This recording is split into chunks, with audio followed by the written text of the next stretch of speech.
Êtes-vous prêt à apprendre de nouvelles choses? Si c'est le cas, c'est parti. Salut et bienvenue dans cette troisième vidéo des tutos de basket. Et alors aujourd'hui on va apprendre comment passer comme Jason Williams. Jason Williams qui était un grand passeur NBA, l'un des plus belles passes pour moi. Spectaculaire, pas toujours très efficace, mais toujours inattendu et passe à l'aveugle. Spectaculaire. Donc on va vous apprendre comment faire ça aujourd'hui. Allez, c'est parti.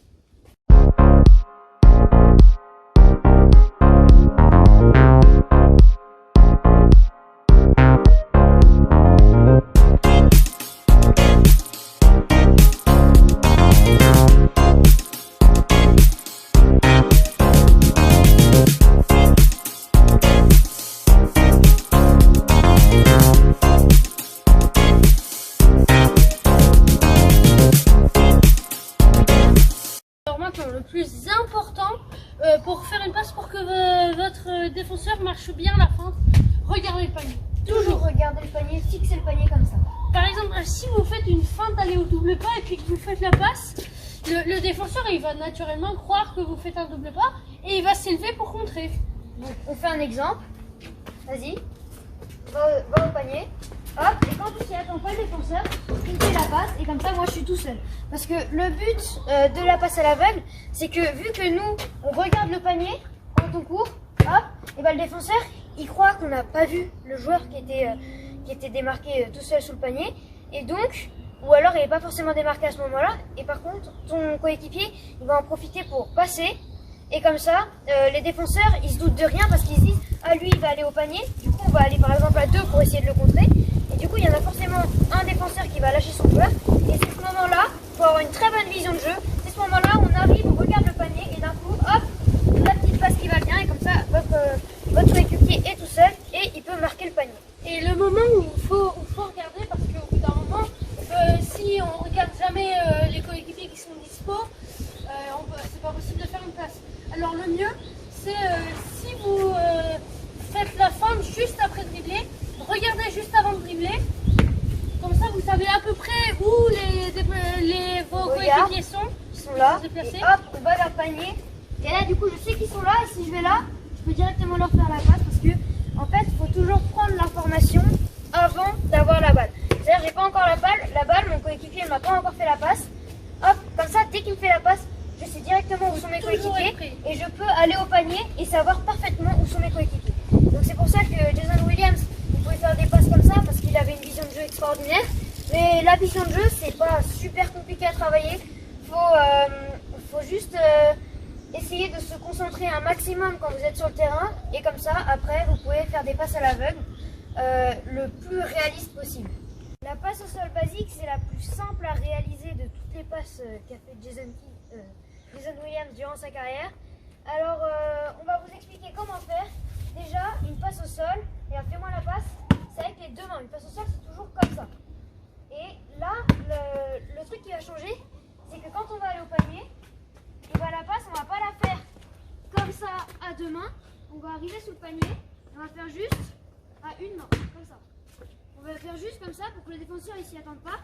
On fait comme ça, et soit on fait avec la main avec laquelle on dribble, soit on fait vite fait comme ça, on change de main et on fait comme ça. Donc par exemple, on va faire un exemple.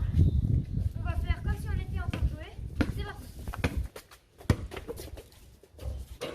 Et du coup, cette passe, c'est la plus simple à réaliser et elle marche bien. Parce que pour le coup, quand on regarde le panier, on fait semblant d'aller marquer. Et d'un coup, hop, quand le défenseur ne s'y attend pas, on passe comme ça. Et comme ça, notre coéquipier peut aller marquer le panier. Donc, si vous voulez tester simplement et efficacement, celle-là, elle est super.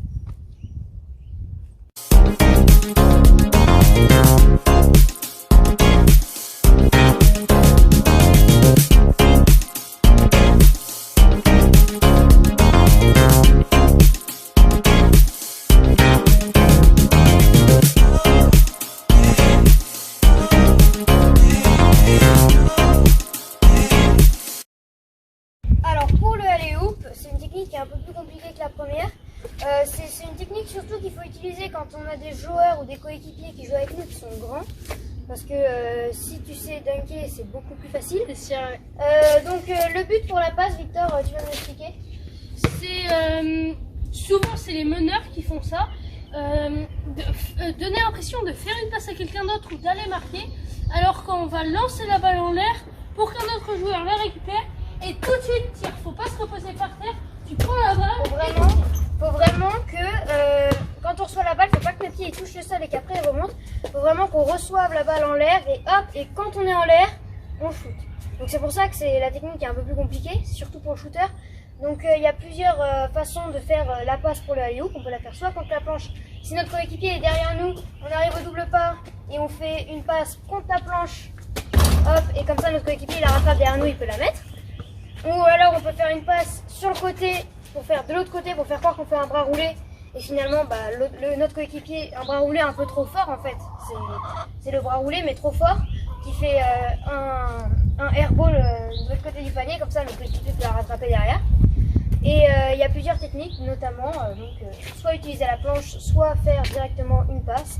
Donc c'est une des techniques les plus compliquées, mais donc voilà. Surtout à utiliser avec des joueurs qui sont grands. Donc on passe à la suivante. Allez, ouais. C'est parti.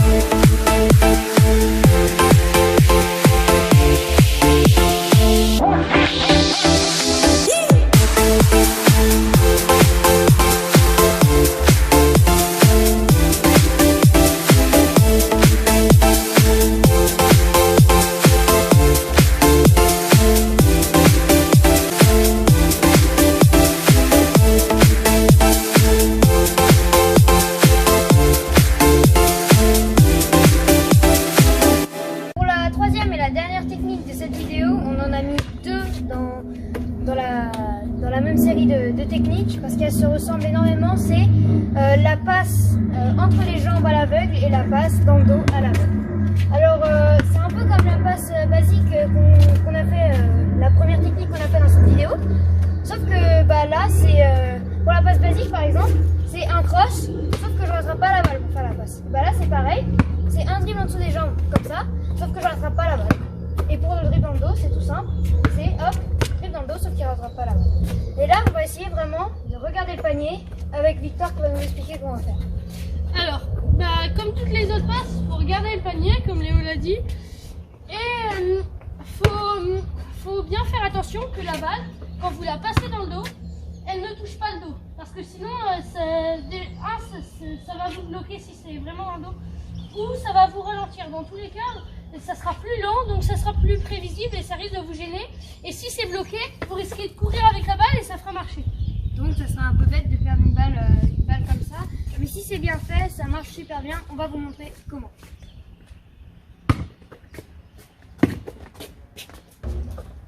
Et donc c'est pas bien les bras, faut bien pas toucher le corps parce que si on touche, ta passe elle sera prévisible et du coup ton move, l'adversaire il va anticiper et il va te piquer la balle. Donc ensuite pour la passe entre les jambes, c'est pareil que pour la passe dans le dos, toujours regarder le panier, je regarde le panier et là hop, et quand je le décide, quand mon défenseur par exemple il a bien vu que je comptais aller marquer, je fais comme ça, j'arrive, je vais marquer et non, la passe entre les jambes c'est comme ça, donc le pied après il est tout seul et il peut marquer. Le seul truc de cette passe c'est que si vous êtes débutant en fait, ça va être dur de le faire pendant que vous courez, donc il va falloir la faire à l'arrêt et du coup ça va être prévisible. Donc si c'est à l'arrêt, votre défenseur il va sûrement glisser si vous faites une feinte comme on l'a dit dans le crossover. Alors ça sert à rien de faire une passe, faut tirer. Donc pour s'entraîner à faire cette passe, je vous conseille de déjà vous entraîner à faire le dribble entre les jambes à l'arrêt et d'en essayer par exemple essayer plusieurs consécutifs et comme ça à la fin quand vous maîtrisez bien ce dribble, vous pouvez courir et essayer de faire des exercices où vous marchez avec la balle petit à petit comme ça. Hop, on marche avec la balle et comme ça au fur et à mesure on pourra essayer de en venir au fait et faire hop, hop, comme ça pour que notre joueur marque le panier. Donc c'est la fin de cette vidéo sur comment imiter les moves de Jason Williams. Donc on se retrouve dans un prochain tuto. On espère que ça vous a plu et salut. Ciao.